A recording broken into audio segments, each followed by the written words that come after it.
In the summer, I visit my grandparents in the countryside. They've lived there their whole lives, never wanting to move to the city.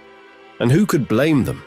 Clean air, deep woods, endless fields, and a river that runs cold even in the heat of July. Not far from our village stands an ancient ash tree, tangled with hazel and rakita. It has been there for over 50 years, since the fire. No one dares to go near it after dark. People whisper about that place, and for good reason. As a child, I pestered my grandparents to tell me why. At first, they refused, but I was persistent, and after a long silence, they began their story. Decades ago, where only crumbling chimneys now stand, there was a small village. 20 houses, no more.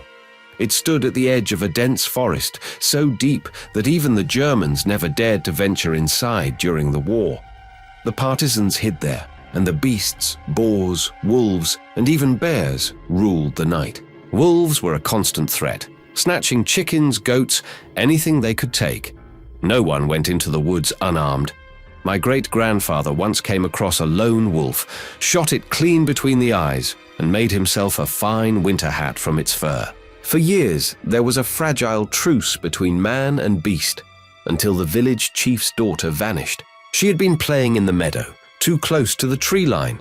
Her mother had scolded her 100 times for wandering off, but the girl was well-behaved, polite.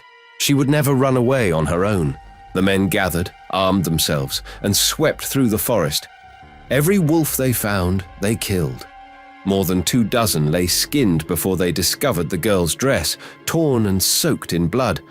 A lock of her hair, still attached to a scrap of scalp, lay nearby. With heavy hearts, they returned home to deliver the news.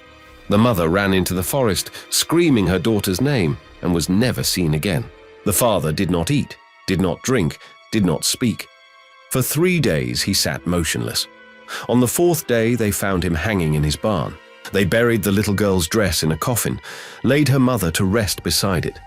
The father, by old custom, was buried outside the cemetery by the roadside, unworthy of consecrated ground, and that was when the terror began.